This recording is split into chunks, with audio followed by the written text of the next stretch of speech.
Good morning. My name is Jason Malatak, and I am the Director of Risk Management for Mosites Construction Company. On behalf of the MBA Risk Management Committee, and in recognition of Suicide Prevention Month of September, I'd like to share with you Mosites' story on how we attack suicide in the construction industry. Our journey began a few years ago when my son, at 18 years old, sent me a text message prior to a training we were having that evening. And the text message was a simple TED Talk discussing suicide. And I felt that the TED Talk was very applicable to what we were going through as an industry. We started to realize that suicide has increased over the years, and I felt that we would like to share this TED Talk with our crews that evening. So we're going to take 15 minutes to share this TED Talk and see what kind of response we were going to get out of our crews. We played the TED Talk, and after the TED Talk, over 60 employees were silent. I asked each employee, has suicide ever affected your life or anyone involved in your life? And the majority, if not all of them, raised their hands. We knew that even though this was a very sensitive dialogue, because it's a male-dominated industry, we needed to focus and ask the question.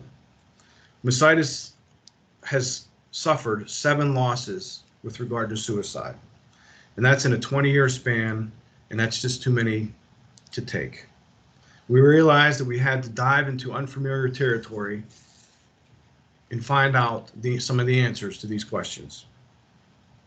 So after doing some research, we recognized that this really does matter. Having a strong work-life balance is important. We became educated and realized that the numbers are unacceptable. Construction has the highest suicide rate across all industries.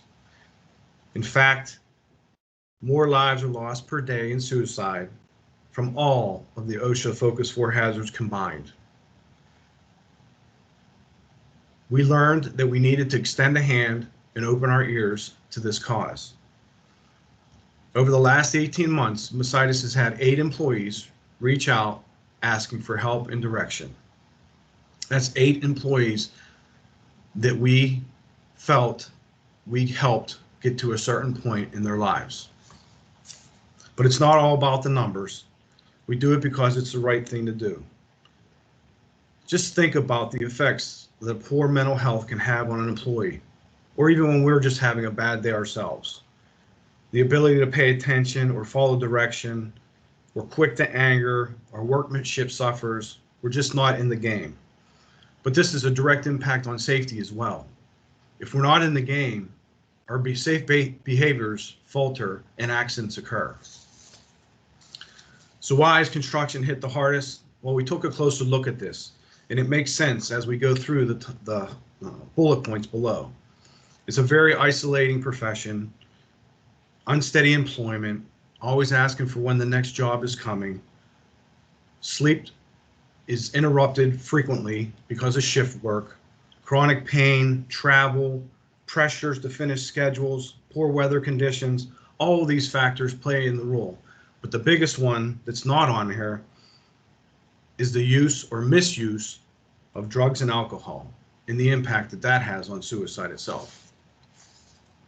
The hardest part, of course, is opening our eyes to the warning signs of suicide and asking the question, are you okay? It's a very tough question to ask because often we'll see people who are suffering, but we don't know how to address them. So is the path warm? It's just a simple acronym to give you an idea of some of the things that you want to look for when trying to identify someone who's struggling with mental health disorders. As you can see the bullet points, people were talking about suicide, whether they bring it up to you or a friend or write it down. It's not something that you want to dismiss. You want to make sure that you open the conversation if someone is talking about suicide. Substance abuse increase, whether they're using alcohol to go to sleep or get through a tough time, drugs, purposelessness, not feeling or having any purpose in life, trapped, hopeless, withdrawal, anger. These are the symptoms that you need to be aware of when you come across someone who's dealing with mental health disorders. If you recognize these disorders, you need to be prepared. You need to understand what is important. People will come to you. Trust me when I say this. When you open the door and extend the hand, they're going to come and they're going to ask for help. We need to notice and we need to step up. The hardest part, of course, starting the conversation. When we talked about the TED Talk that my son sent me initially, he had 1,500 suicide attempts on the Golden Gate Bridge. 2 of them jumped. And out of those 1,500, he said his success rate was so high because all he did was listen. He didn't try and tell them all the good things in their life. He just listened. And that was the most important aspect that I've got out of every conversation I've had and every article that we've read, is the fact that people just want to talk. And our job is just to listen. We need to create trust and make sure that they don't feel alone.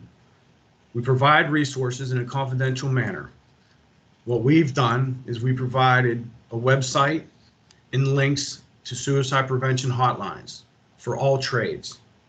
We walk them through it and we verify that they make a connection. We follow up with them initially, then we follow up again, whether it's bi-weekly or monthly, just to make sure that they're doing okay. As we know, this can help us all. This reverts back to my question to our employees.